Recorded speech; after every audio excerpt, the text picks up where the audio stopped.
Ticket কাইটা যে খামারে কিভাবে বসি দিয়ে মাছ ধরবেন সেটা নিয়ে আজকের এই ভিডিওতে আলোচনা করব। আর যারা জানেন না যে কিভাবে টিকিট কেটে মাছ ধরতে হয় সেটা কিন্তু এই ভিডিওতে দেখানো হবে বা বোঝানো হবে। আর এর জন্য আপনাদেরকে রিকোয়েস্ট করবো যে সম্পূর্ণ ভিডিওটা দেখেন। আমরা যারা গ্রামের যারা মাছ চাষ করে থাকি তারা সব সময় যে অনেকগুলো মাছ চাষ করে, মাছ চাষ করার ফলে দেখা গেলো আমার যে খামারটা রয়েছে সেই খামারটা কিন্তু যে মাছ থাকতে হবে অনেক পরিমাণ, যে 1 লাখ টাকার মতো, তাহলে কিন্তু আমি টিকিট ছাড়তে পারবো। দেখা গেলো 50,000 টাকা যদি মাছ আপনার যদি খামার থেকে থাকে তাহলে কিন্তু টিকিট দিতে পারবেন, যেহেতু অল্প জনের কাছে টিকিট কিন্তু আপনি দিতে পারবেন।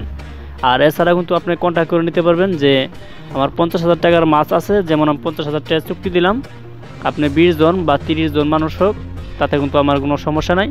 আপনারা সারাদিনের জন্য বা একদিনের জন্য আপনারা যেভাবে মাছগুলো মারতে পারবেন, শুধু বসি দিয়ে খেলে বসি ছাড়া কিন্তু আপনার এই মাছগুলো কিন্তু ধরা যাবে না।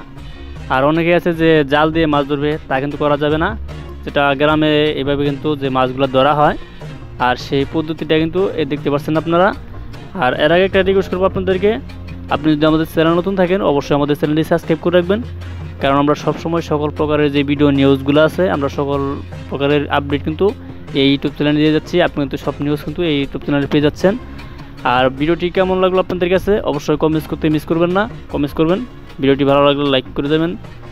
আর এ হচ্ছে আমাদের উত্তর এলাকায় নড়িয়া বাজার, ফুলবাড়িয়া কালিয়াকৈর গাজীপুর, যে গ্রামের নাম নড়িয়া বাজার, সেই বাজারের যে দক্ষিণ সাইডে খামারটা রয়েছে সেই খামারে কিন্তু এখানে দেখতে পাচ্ছেন অনেকগুলো লোক এপাশে আর ওপাশে, মাঝখান দিয়ে কিন্তু একটা সুতা দেওয়া আছে, বাক করে দেওয়া আছে। এই সাইডে 20 জন, হয়তো ওই পাশে আপনার 20 জন থাকবে, এরকম করে কিন্তু আপনার দুই সাইড কিন্তু যে মাছগুলো ধরা হচ্ছে।